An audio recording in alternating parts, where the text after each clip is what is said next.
ప్రియమైన సోదరి సోదరులారా नमस्कारम। आंध्र प्रदेश के गवर्नर श्री विश्वभूषण जी, मुख्यमंत्री भाई जगन मोहन रेड्डी जी, मंत्रिमंडल में मेरे सहयोगी अश्विनी वैष्णव जी, यहां उपस्थित अन्य महानुभाव और आंध्र प्रदेश के मेरे प्यारे भाई और बहनों, आंध्र प्रदेश गवर्नर श्री हरिचंदन विश्वभूषण गारी की, मुख्यमंत्री श्री जगन मोहन रेड्डी गारी की, केंद्र प्रभुत्वंलो ना सहचर मंत्री श्री अश्विनी वैष्णव गारी की, అలాగే ఇక్కడ ఉపస్థితులైన అందరూ మహానుభావులకి మరియు ఆంధ్రప్రదేశ్ సోదరి సోదరులందరికీ నమస్కారం। कुछ महीने पहले ही मुझे विप्लव विरुडु अल्लूरू सीताराम राजू जी की 125वीं जन्म जयंती के कार्यक्रम में आप सबके बीच आने का सौभाग्य मिला था। కొన్ని నెలల ముందు నేను విప్లవ వీరుడు అల్లూరి సీతారామరాజు 125వ జన్మ జయంతికి వచ్చే సౌభాగ్యం కలిగింది।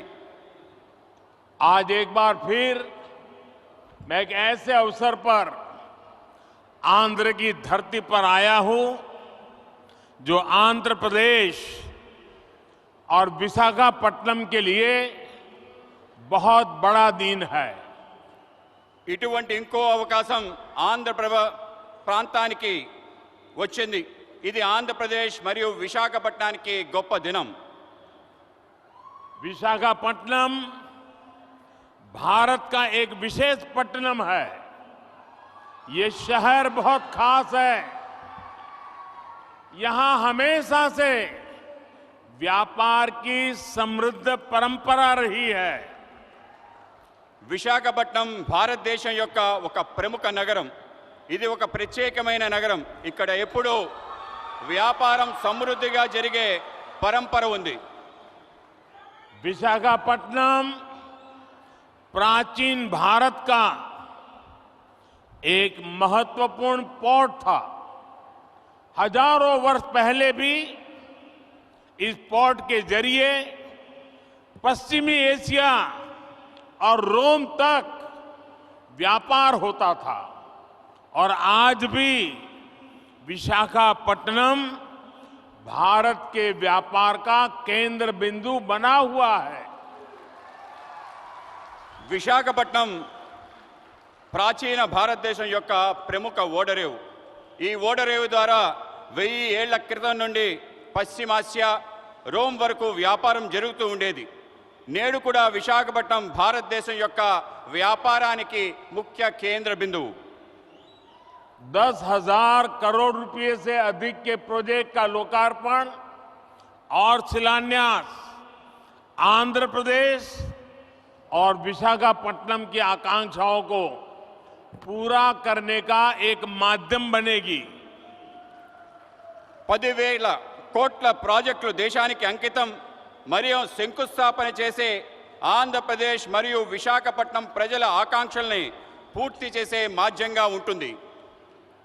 ये योजनाएं इंफ्रास्ट्रक्चर से लेकर ईज ऑफ लिविंग और आत्मनिर्भर भारत तक कई नए आयाम खोलेगी, विकास को नई ऊंचाई पर ले जाएगी। मैं इसके लिए आंध्र प्रदेश के सभी निवासियों को हृदय से बहुत बहुत बधाई देता हूं। ఈ పథకాలు మౌలిక సదుపాయాల వల్ల సులభతర జీవితానికి, స్వయం సమృద్ధి భారత సాకారానికి అనేక అవకాశాలు కల్పిస్తుంది। ఇది అభివృద్ధి యొక్క కొత్త శిఖరాలు చేరుకోవడానికి తోడ్పాటు అందిస్తుంది। నేను ఇందుకోసం ఆంధ్రప్రదేశ్లో నివాసం ఉంటున్న అందరికీ హృదయపూర్వక అభినందనలు తెలుపుతున్నాను। मैं इस अवसर पर हमारे देश के पूर्व उपराष्ट्रपति श्री वेंकैया नायडू गारू का भी और श्री हरिबाबू का भी धन्यवाद करना चाहता हूं। वो जब भी मिलते हैं तो आंध्र के विकास के बारे में हमारी काफी बातें होती हैं। आंध्र के लिए उनका प्यार और समर्पण अतुलनीय है। నేను ఈ సందర్భంగా మన దేశ మాజీ ఉపరాష్ట్రపతి శ్రీ వెంకయ్య నాయుడు గారికి హరిబాబు గారికి ధన్యవాదాలు తెలియజేస్తున్నాను. వాళ్ళు ఎప్పుడు నన్ను కలిసినా ఆంధ్ర ప్రాంతం యొక్క అభివృద్ధి వికాసం గురించే మాట్లాడుతుండేవారు.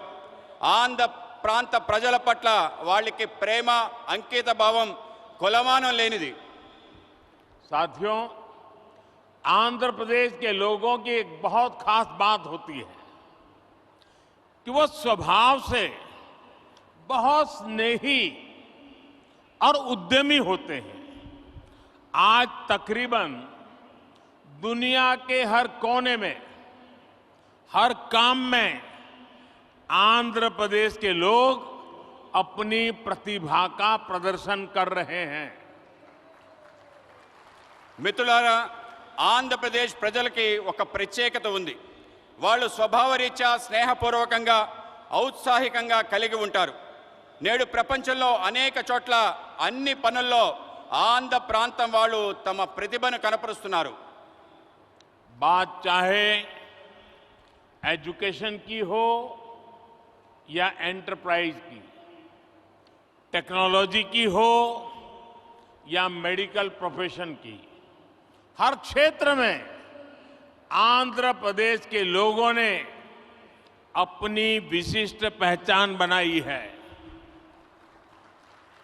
ఇది చదువు గురించి అయినా కానీ, వ్యాపార దృక్పథం గురించి అయినా కానీ, సాంకేతిక రంగంలో కానీ, వైద్య రంగానికి సంబంధించిందైనా కానీ అన్ని చోట్ల ఆంధ్ర ప్రాంత ప్రజలు తమ ప్రత్యేక గుర్తింపు ప్రదర్శిస్తున్నారు. ये पहचान सिर्फ प्रोफेशनल क्वालिटी की वजह से ही नहीं बनी, बल्कि ये उनके मिलनसार व्यवहार की वजह से बनी है। आंध्र प्रदेश के लोगों का खुश मिजाज और जिंदा दिल व्यक्तित्व हर किसी को उनका मुरीद बना देता है। ఈ గుర్తింపు వృత్తిపరమైన లక్షణాల కారణంగా కాక వాళ్ళ యొక్క కలుపుకోరుతనం కారణంగా ఏర్పడింది. ఆంధ్రప్రదేశ్ ప్రజల యొక్క ఉల్లాసవంతమైన ఉన్నతమైన వ్యక్తిత్వం వాళ్ళని అలా మెచ్చుకునేలా చేస్తుంది. तेलुगु भाषी लोग हमेशा बेहतर की तलाश में रहते हैं और हमेशा बेहतर करने की कोशिश करते रहते हैं। मुझे खुशी है कि आज यहां जिन विकास परियोजनाओं का शिलान्यास और लोकार्पण हुआ है वो भी आंध्र प्रदेश में प्रगति की गति को और बेहतर करेगी। తెలుగు ప్రజలు ఎప్పుడు కూడా అందరి బాగు కోసం వెతుకుతూ ఉంటారు, అలాగే బాగు చేయడం కోసం కృషి చేస్తుంటారు. నాకు చాలా సంతోషంగా ఉంది. ఈరోజు అభివృద్ధి కార్యక్రమాల యొక్క శంకుస్థాపన జాతికి అంకితం చేసిన విషయంలో ఆంధ్ర ప్రాంతం యొక్క అభివృద్ధి మెరుగుపడడానికి దోహదపడతాయని చెప్పి భావిస్తున్నాను. साथियों, आजादी के अमृत काल में देश विकसित भारत के लक्ष्य को लेकर विकास के रास्ते पर तेजी से आगे बढ़ रहा है। మిత్రులారా, మనం స్వతంత్ర దినోత్సవం యొక్క అమృత కాలంలో ఉన్నాం. వికసించిన భారత అనే లక్ష్యంతో అభివృద్ధి పదంలో ముందుకి తోసిపోతున్నాం. विकास की ये यात्रा बहुआयामी है। इसमें सामान्य मानवीय के जीवन से जुड़ी जरूरतों की चिंता भी शामिल है। इसमें सबसे बेहतर आधुनिक इंफ्रास्ट्रक्चर का निर्माण भी शामिल है। అభివృద్ధి యొక్క ఈ యాత్రలో బహుముఖమైంది. ఇందులో సామాన్య మానవుడి యొక్క ఆలోచన కూడా దాగి ఉంది. ఇందులో ప్రపంచంలో శ్రేష్టమైన ఆధునిక మౌలిక సదుపాయాలు నిర్మాణం కూడా ఉంది. आज के इस कार्यक्रम में भी इंफ्रास्ट्रक्चर पर हमारे विजन की झलक भी साफ दिख रही है। हमारा विजन है समावेशी विकास का, इंक्लूसिव ग्रोथ का। నేడు ఈ కార్యక్రమంలో మౌలిక సదుపాయాల కల్పనలో మా దార్శనికత యొక్క స్పష్టమైన సంకేతం కనబడుతుంది. మా ఆలోచన అంతా కూడా సమ్మిళిత అభివృద్ధి కోసం. इंफ्रास्ट्रक्चर को लेकर हम कभी ऐसे सवालों में नहीं उलझे कि हमें रेलवे का विकास करना है या सड़क परिवहन का। हम कभी इसे लेकर दुविधा में नहीं फंसे कि हमें पोर्ट पर ध्यान देना है कि हाईवे पर। మేము మౌలిక సదుపాయాల కోసం ఎటువంటి సందేహాలకి లోను కాలేదు.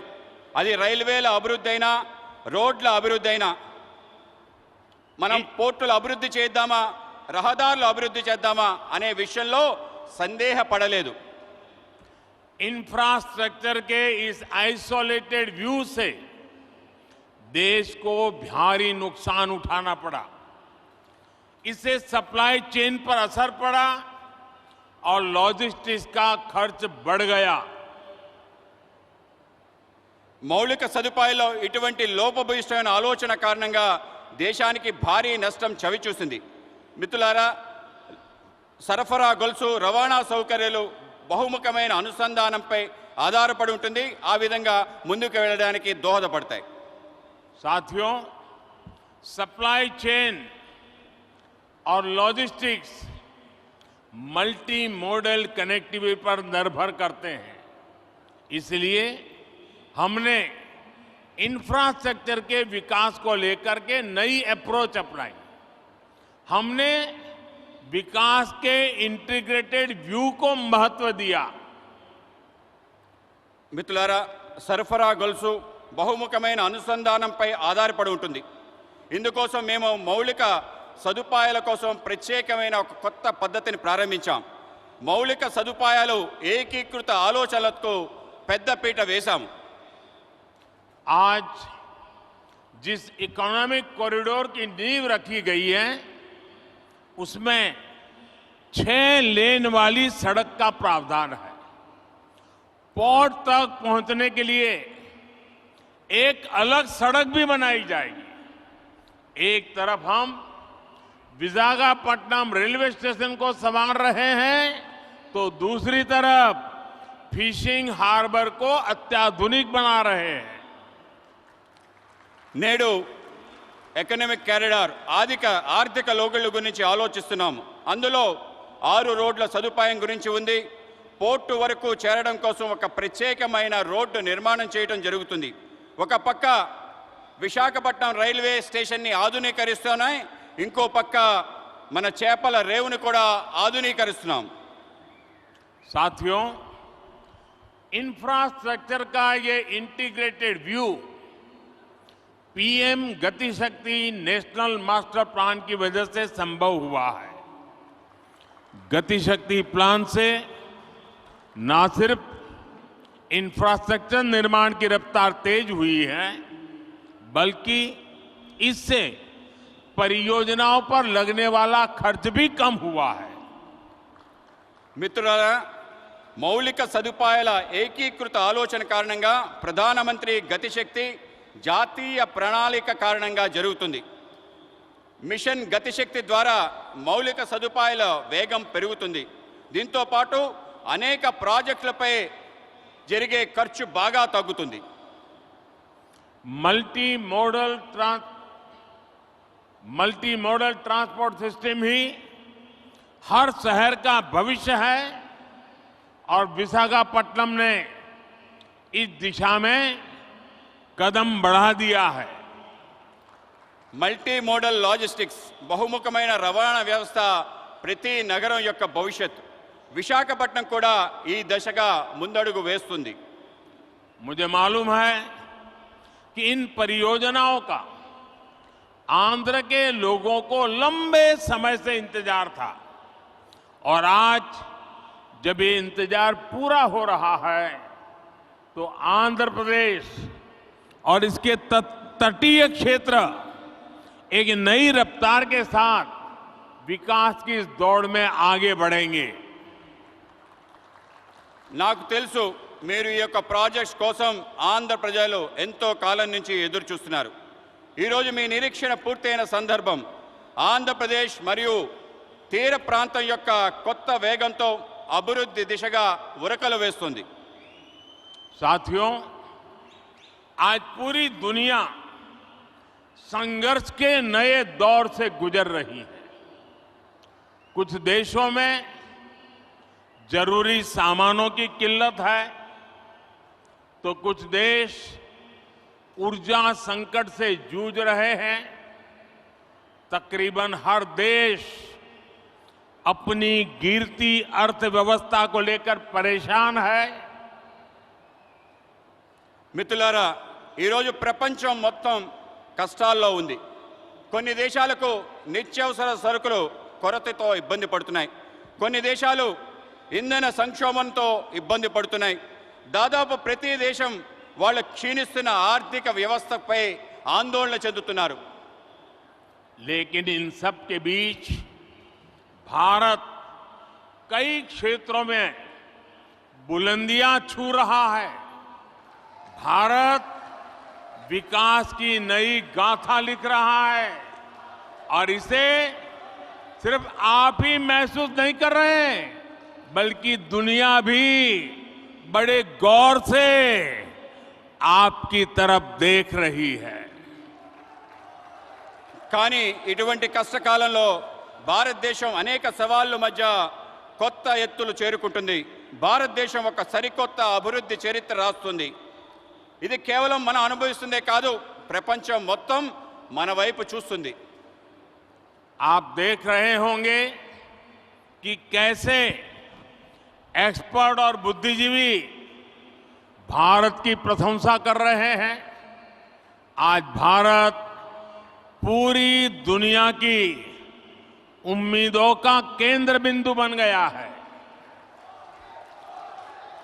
మీరు చూస్తున్నారు, ప్రపంచం భారతదేశంలో ప్రముఖులు అనేక మంది మేధావులు ప్రశంసిస్తున్నారు. ఇది మీరు చూస్తున్నారు.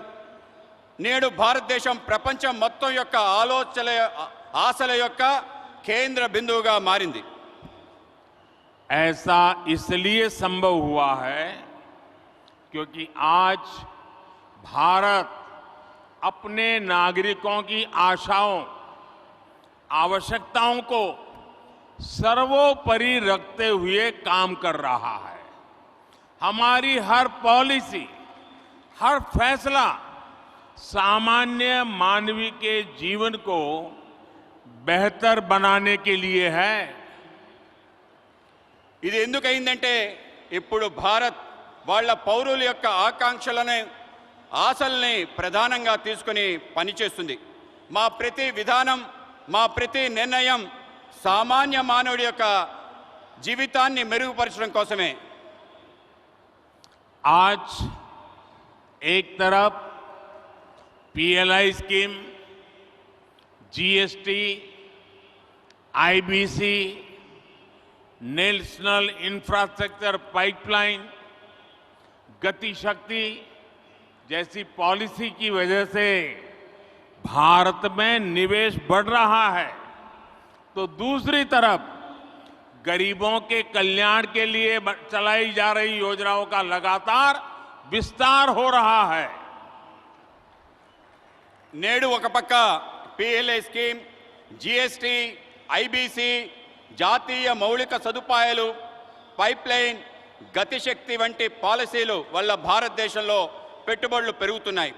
మరోపక్క పేదవాళ్ల కళ్యాణం కోసం అనేక పథకాలను అమలు చేస్తున్నాం. వాటిని నిరంతరం పెంచుకుంటూ పోతున్నాం. विकास की इस यात्रा में आज देश के वो इलाके भी शामिल हैं जो पहले हाशिए पर होते थे। सबसे पिछड़े जिलों में भी एस्पिरेशनल डिस्ट्रिक्ट प्रोग्राम के जरिए विकास से जुड़ी योजनाएं चलाई जा रही है। అభివృద్ధి యొక్క ఈ ప్రయాణంలో దేశంలో అనేక ప్రాంతాలు అట్టడుగు ప్రాంతాలు కూడా చేర్చబడ్డాయి. ఆకాంక్ష జిల్లాల కార్యక్రమంలో వెనుకబడ్డ జిల్లాల్లో అనేక రకాల అభివృద్ధి కార్యక్రమాలు అమలు చేస్తున్నాం. देश के करोड़ों गरीबों को पिछले 2.5 साल से मुफ्त अनाज दिया जा रहा है. पिछले 3.5 साल से पीएम किसान योजना के जरिए किसान के खाते में हर वर्ष सीधे 6,000 रुपये पहुंच रहे हैं.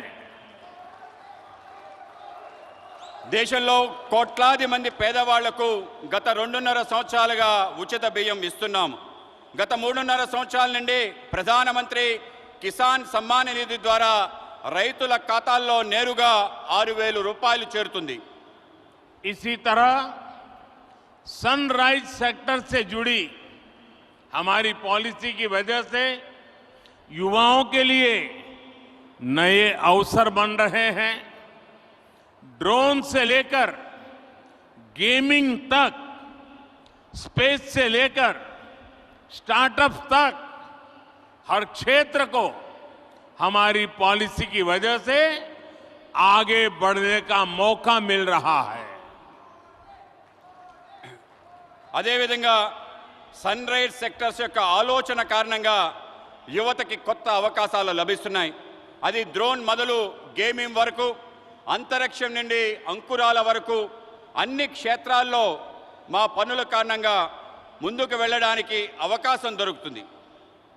साथियों, जब लक्ष्य स्पष्ट होते हैं तो आकाश की ऊंचाइयां हो या समुद्र की गहराइयां, हम अवसरों को तलाश भी लेते हैं और तराश भी लेते हैं.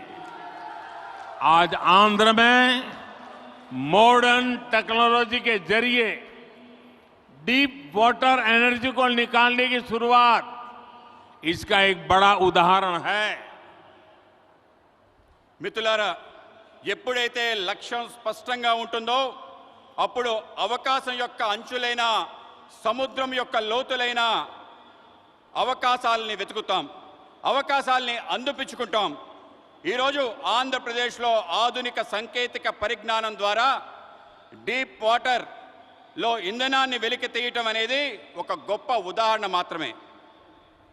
और आज देश ब्लू इकोनॉमी से जुड़ी अनंत संभावनाओं को साकार करने के लिए भी बड़े स्तर पर प्रयास कर रहा है. ब्लू इकोनॉमी पहली बार देश की इतनी बड़ी प्राथमिकता बनी है.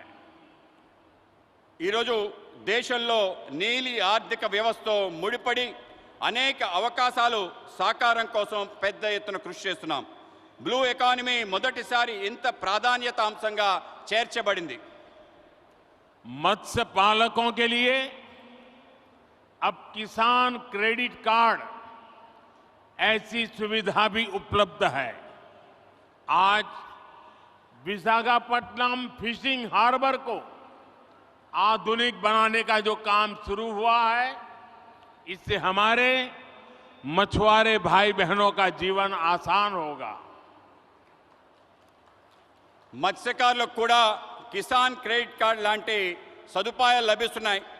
ఈరోజు విశాఖపట్నం యొక్క మత్స్యరేవు ఆధునీకరణ పని ప్రారంభమవుతుంది. దీనివల్ల మత్స్యకార సోదరి సోదరుమణుల యొక్క జీవితం సులభతరం అవుతుంది. जैसे जैसे गरीब की ताकत बढ़ेगी और आधुनिक इंफ्रास्ट्रक्चर से जुड़े अवसरों तक उसकी पहुंच होगी, विकसित भारत का हमारा सपना भी पूरा होगा.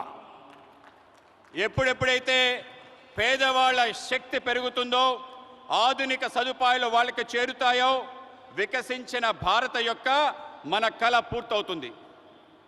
साथियों, समुद्र सदियों से भारत के लिए समृद्धि और संपन्नता का स्रोत रहा है और हमारे समुद्र तटों ने इस समृद्धि के लिए गेटवे का काम किया है। आज देश में पोर्ट लेड डेवलपमेंट के लिए जो हजारों करोड़ रुपए की परियोजनाएं चल रही है, भविष्य में उनका और विस्तार होगा। మిత్రులారా, సముద్రం పూర్వకాలం నుండి భారత్ యొక్క సమృద్ధి సంపద తేవటంలో ఆధారంగా ఉంది. సముద్ర తీరాలు మన సమృద్ధి యొక్క ముఖ్య ద్వారాలుగా మారాయి. ఈరోజు దేశంలో రేవులు, భూములు, అభివృద్ధి వేల కోట్ల రూపాయలలో ప్రాజెక్టులు నడుస్తున్నాయి. ఇవి భవిష్యత్తులో మరింతగా విస్తరిస్తాయి. विकास की इस समग्र सोच को आज 21वीं सदी का भारत धरातल पर उतार रहा है। मुझे विश्वास है आंध्र प्रदेश देश के विकास के इस अभियान में इसी तरह बड़ी भूमिका निभाता रहेगा। అభివృద్ధి కోసం ఇటువంటి సమగ్రమైన ఆలోచన 21వ శతాబ్ది యొక్క భారతదేశం వాస్తవ రూపంలో అవతరిస్తుంది, వాస్తవ రూపంలో తీసుకొస్తుంది. నాకు విశ్వాసం ఉంది ఆంధ్రప్రదేశ్ దేశం యొక్క వికాసంలో పెద్ద భూమిక ప్రదర్శించబోతుంది. इसी संकल्प के साथ आप सभी का एक बार फिर बहुत बहुत धन्यवाद। ఇటువంటి సంకల్పంతో మీ అందరికీ మరోసారి హృదయపూర్వక ధన్యవాదాలు. मेरे साथ दोनों हाथ ऊपर करके पूरी ताकत से बोलिए, भारत माता की జై, भारत माता की జై, भारत माता की జై. बहुत बहुत धन्यवाद।